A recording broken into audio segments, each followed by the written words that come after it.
그래서 매일 아버지가 처음 성년식이 되면 직접 아버지가 아들에게 이렇게 착용을 해주는 것을 가르칩니다. 그러면 또 이 아버지는 또 자기 할아버지에게서 배운 거잖아요. 꼭 그래서 여러분들 아시겠지만은 유대인들의 교육에서는 아버지 교육이 중요하다는 말이 여기 있는 거예요. 아버지 교육이 중요하다. 아버지 교육. 아버지가 축복하면 축복. 그래서 어머니와 아버지가 부지런히 자녀를 가르칠 때에 그 신앙은 디모데전서 3장 15절 네가 어려서부터 성경을 알았나니 이 성경을 가르쳤던 주체는 바로 어머니였어요. 그리고 이 유대교에 대한 전통과 풍습과 하나님 섬기는 법을 가르쳐준 것이 아버지예요.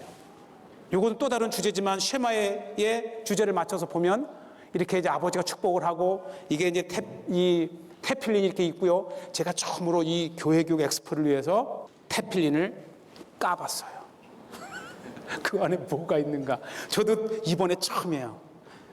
저기에 다 쉐마 말씀이 들어가 있다가는 얘기는 들었지만 도대체 저게 왜냐면 가죽을 뜯으면 이게 다시 꿰매가 힘드니까 이게 열어볼 수가 없잖아요. 그래서 우리가 이 교회교육 엑스포에 온 가치가 여기에 있어요. 할렐루야. 그 안을 보는 거예요. 안에 뭐가 있는데 쉐마의 말씀이 있는 거예요. 쉐마의 말씀이 뭐냐? 오늘 주제예요. 네 하나님을 뭔가 마음 같은가 힘을 다하여 가르치라. 이게 4절에서 5절까지 있고 6절서부터 들어있는 말씀. 이게 4개 보면 이것도 보면 여기 써 있는데 이것은 팔에 붙이는 거야. 써 있어요. 야드라고 하는 곳에. 야드. 왜 야드냐? 왼쪽이냐? 심정에 가까운 곳에 하나님의 말씀을 가까이 두라는 거. 왜 머리냐? 모든 거에 시작이잖아요. 네 머리에 쓰는 거에 똑같이 쉐마가 들어있는데 까보니까 양식이 달라. 우선은 머리에 쓰는 거에는 이 두루마리가 함께 다 묶여져 있어요. 쉐마의 말씀 9절까지 4절에서 9절까지 들어있고 팔에 붙이는 거는 4개로 나뉘어서 자세히 보면 9절에 4수로 나뉘어져 있는 것을 4칸을 만들어서 주는데요. 지금 이스라엘에서 가장 이 테필린이 발견된 것이 오래된 것이 어디서 나왔냐면 여러분들 성주순례 가시면 쿰난 가시죠? 거기에서 아주 초기 형태의 테필린이 발견이 됐어요.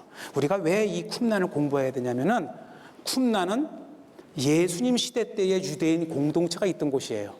그래서 쿰난에서 나온 그릇은 예수님도 이러한 그릇으로 먹었을 것이다.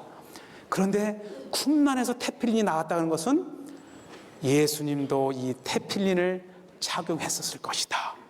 그런데요, 예수님께서 하신 말씀 중에 이 테필린과 이 찌짓을 언급한 구절이 있어요.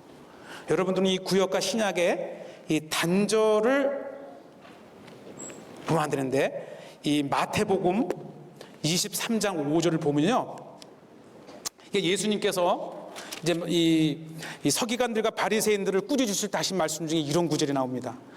그들의 모든 행위를 사람에게 보이고자 하나니 곧 그 경문 띠를 넓게 하며 옷수를 길게 하고, 이거 히브리어 원문에 보면 그 경문이 바로 이거를 말하는 거예요. 경문, 따라서 경문. 그 다음 번역할 땐 테필린이라고 하는 고유 명사를 써줬으면 좋겠어요. 테필린을 그걸 넓게 하며, 그 다음에 뭐예요? 옷수를 길게 하고. 이게 이 외식하는 바리새인들을 위해서 예수님께서 말씀하실 때에 바로 이 테필린과 찌짓을 언급하신 거예요. 자기가 의롭게 보이려고 이 찌짓을 길게 들였다는 거예요. 이러한 이 바리새인들을 꾸짖으실 때 하신 말씀 중에, 그러니까 예수님 시대 때에도 그걸 단 사람이 있었고 어쩌면 예수님도 유대인으로서 이거를 달았고, 아까 제가 누가복음 8장 44절에 그 혈류증 여인 잡았던 것이 바로 이 찌짓이라는 걸 볼 때 예수님도 당시에 한 유대인으로서 이 모든 것을 착용하시며 익숙하셨다고 하는 것입니다. 그래서 이제 이렇게 쭉 제가 보여드리고, 그 다음에 매주자라고 하는 거 들어보셨죠? 매주자.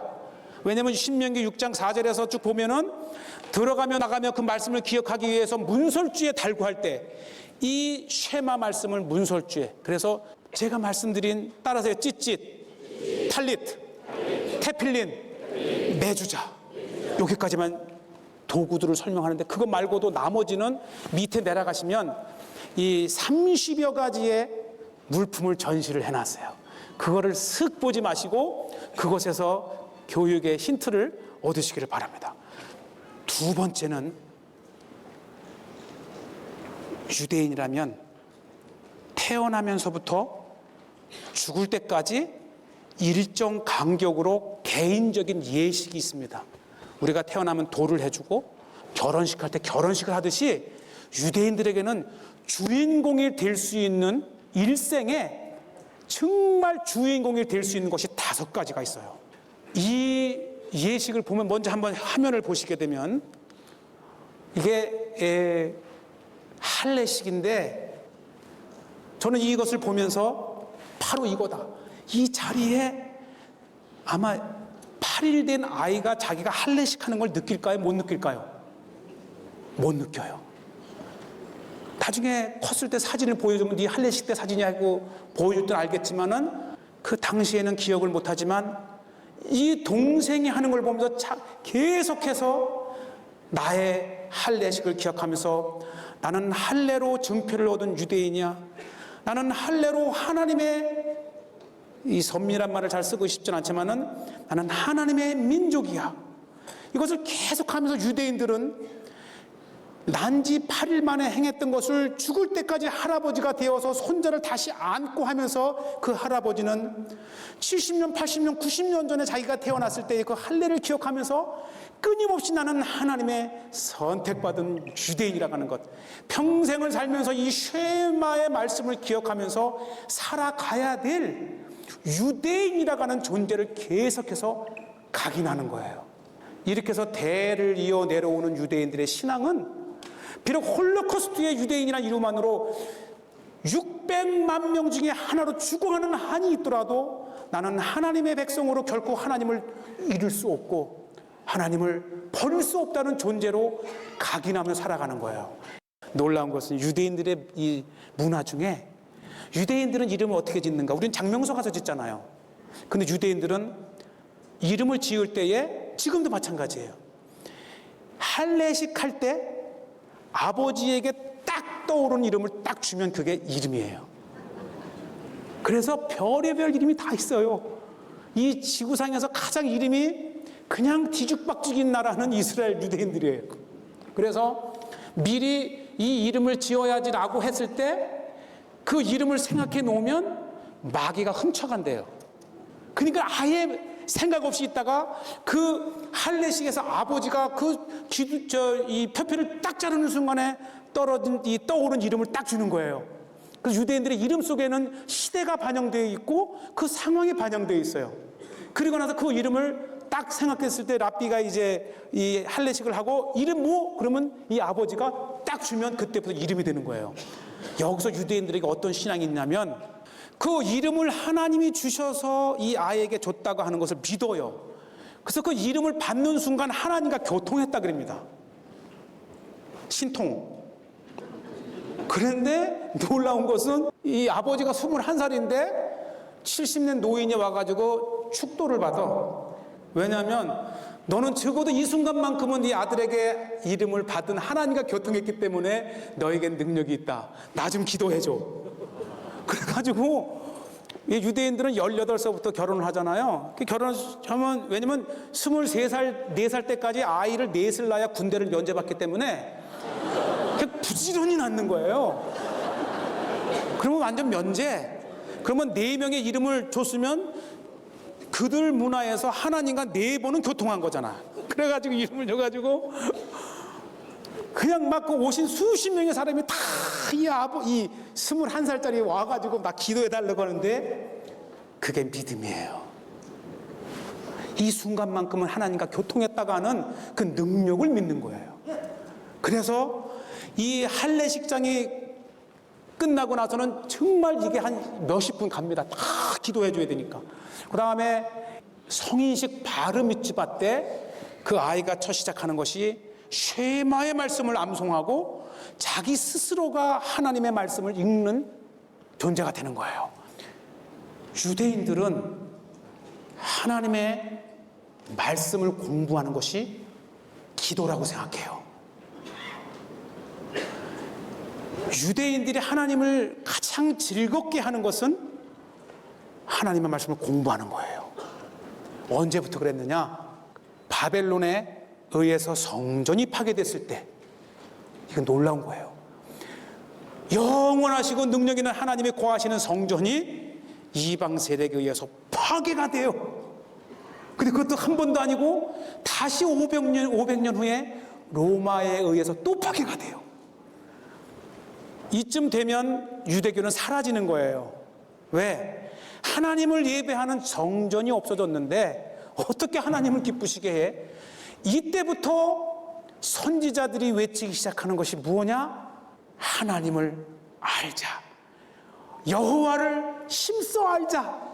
너희가 지식이 없어 망하는도다. 그러면서 1000가지의 재물을 가지고 제사를 드리는 것보다 1시간 하나님의 말씀을 공부하는 것이 더 하나님이 기뻐하신다.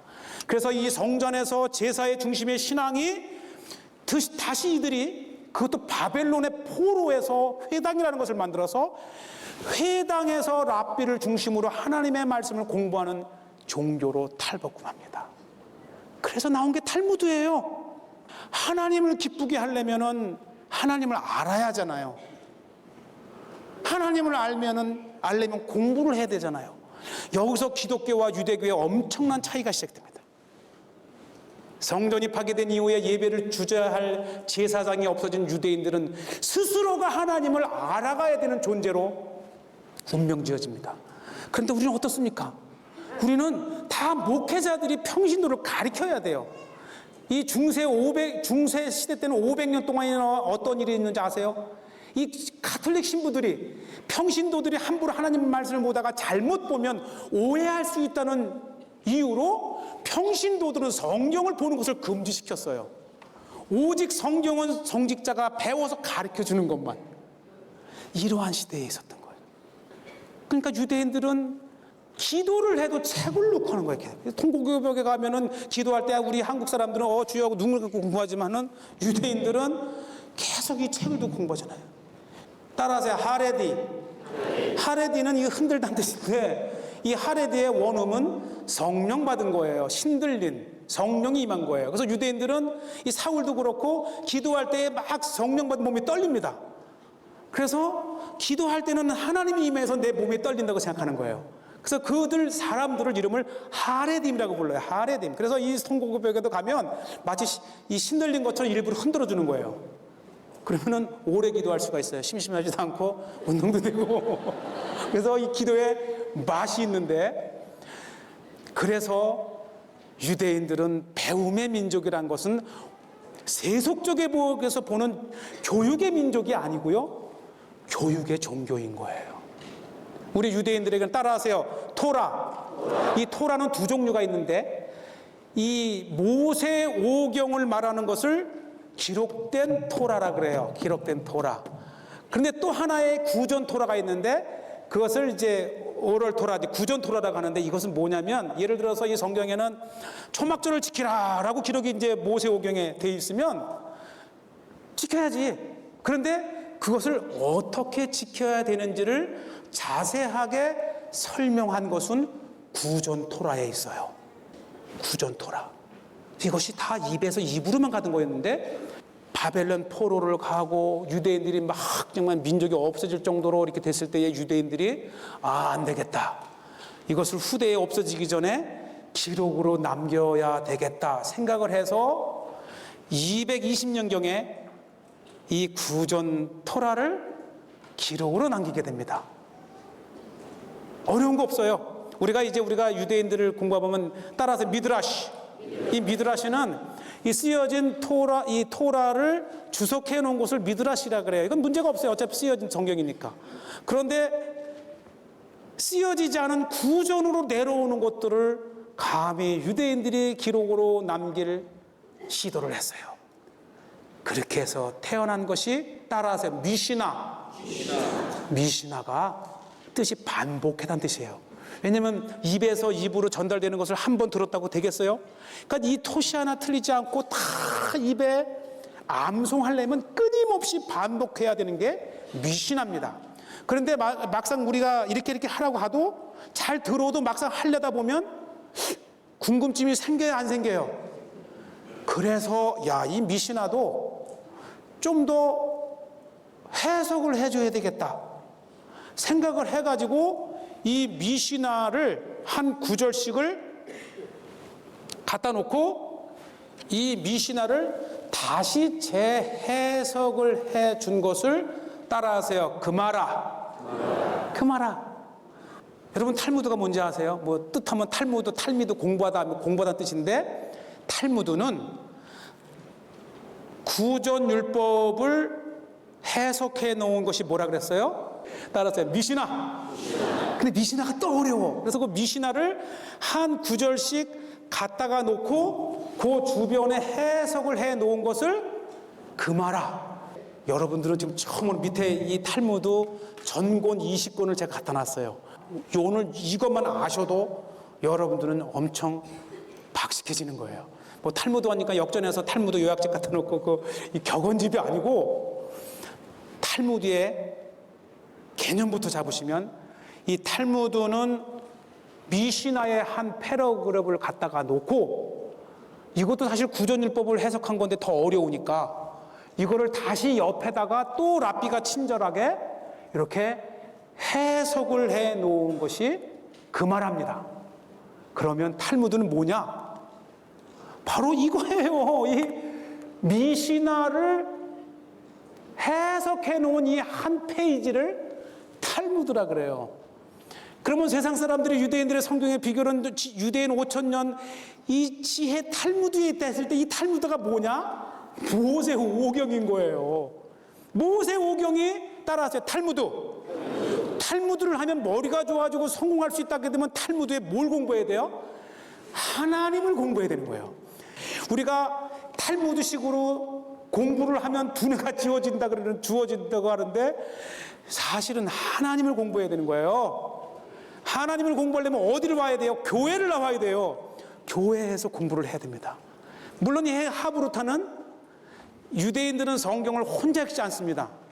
성경은 반드시 둘이서 읽게 돼 있고, 그 성경 공부는 반드시 토의를 통해서 이루어지는 거예요. 우리가 탈무드 하지만 사실 이 탈무드는 대화체예요. 대화체. 토론식으로. 그래서 최근에야 이 탈무드에 관심을 가졌지, 중세 때 아예 우리 기독교에서는 탈무드는 책의 시작도 없고 책의 끝도 없고 책의 규칙적인 것도 그저 그냥 랍비가 문장 하나 떠놓고 대화체를 한 것이 이게 무슨 책이냐, 이렇게 취급했던 탈무드가 21세기에 들어서 이 지구상에 두각을 나타내는 민족의 교육의 텍스트가 탈무드라는 얘기를 듣고 나서 이제부터 탈무드가 뭐야. 그러나 아직도 이 탈무드는 하나님의 모세 오경을 해석해 놓았다는 걸 몰라요.